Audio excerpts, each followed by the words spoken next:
Si vous avez L, œil tourné vers L, élégante Peugeot 407 mais que les rumeurs sur sa mauvaise fiabilité vous empêchent de faire un choix définitif, écartez tous les doutes.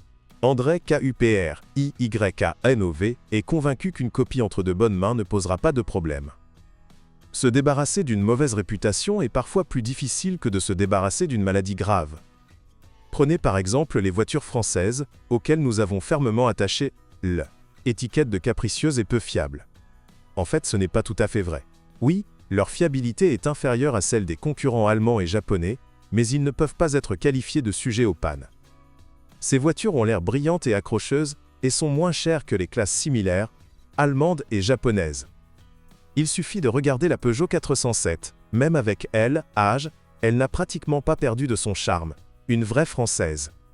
La voiture a été produite sous la forme d'une berline et d'un break pratique, mais en même temps sacrément attrayant, ainsi que d'un coupé élégant, qui ne perd toujours pas son éclat, mais ne fait que devenir plus mature et assaisonné comme un vieux vin français. La gamme de moteurs Peugeot 407 comprenait des 4 essences de 1, 816 chevaux, 2, 0, 136 chevaux, 2 litres, 158 chevaux, et 2, 9 litres V6, 211 chevaux, ainsi qu'un diesel de 2, 0 litres, 136 chevaux.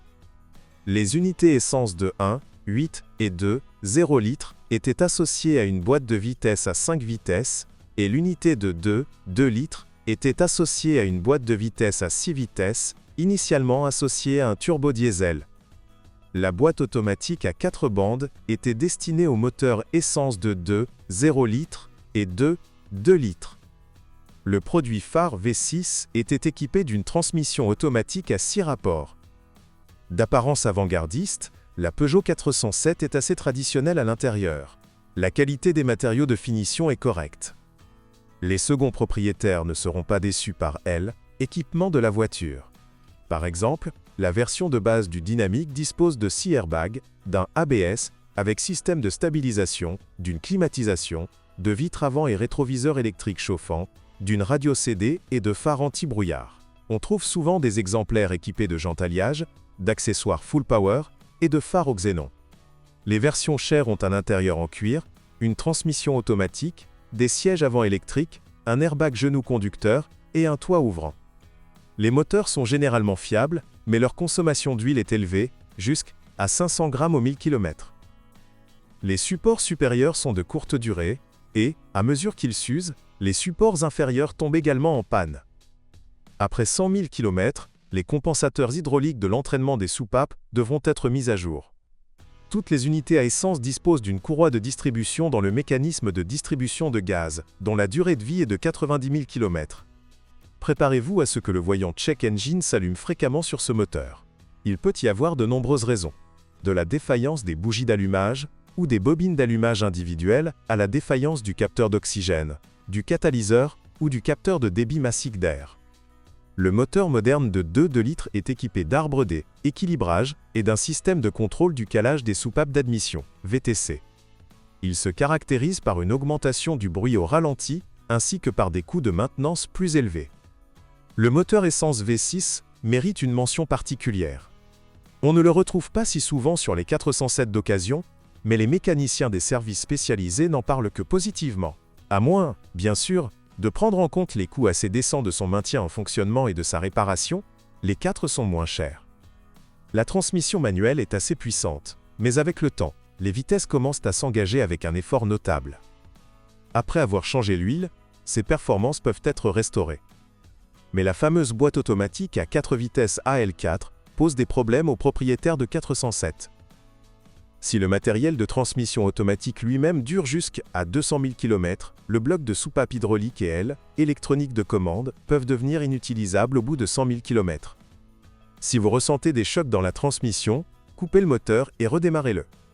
Si la boîte fonctionne normalement, il suffit de changer l'huile qu'elle contient et de réflasher la centrale. Sinon, une révision de la transmission automatique est inévitable.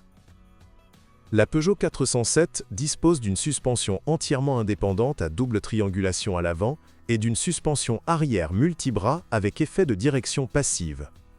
Le châssis est étonnamment solide et pas si cher. Les roulements de roues sont de courte durée et durent environ 50 000 km. Le reste des éléments du châssis résistent à des conditions moyennes. Les jambes de force et les bagues stabilisatrices durent respectivement 30 000 et 60 000 km, les amortisseurs jusqu'à 100 000 km.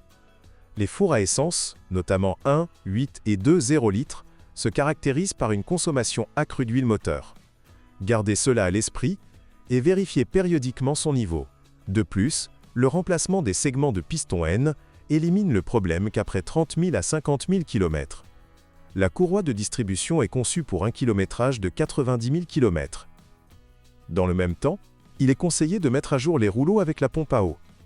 Ne confiez pas les réparations de moteur à des non-professionnels. Lors de l'achat d'une 407 avec une transmission automatique, assurez-vous de vérifier la fonctionnalité de la automatique à 4 bandes.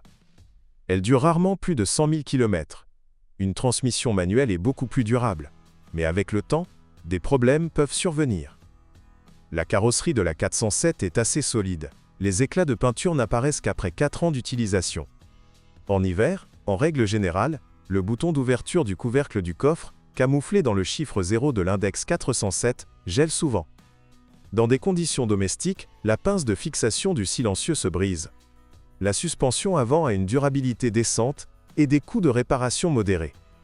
Il ne présente pratiquement aucun point faible caractéristique, à l'exception des roulements de moyeu, et les pièces de rechange d'origine sont assez chères. La suspension arrière est indépendante, multibras, avec effet de direction passive. Elle nécessite généralement une intervention après 120 000 km lors du remplacement des amortisseurs et, pour la deuxième fois, des jambes de force stabilisatrices. Équipement électrique n'est pas le point fort de cette voiture. Toutes sortes de capteurs, relais et unités électroniques fonctionnent de temps en temps. Cela concerne principalement les systèmes d'injection et de gestion moteur. Bonjour les amis. Vous cherchez une voiture d'occasion? Vous devez prêter attention au site web carm.pro. Carm.pro est grand catalogue de voitures, moteurs, boîtes de vitesse. Et le meilleur, c'est que vous pouvez trouver des informations sur les pannes de n'importe quelle pièce. Complètement gratuit. Allez sur le site web carm.pro et découvrez tous les éventuels points faibles des voitures d'occasion.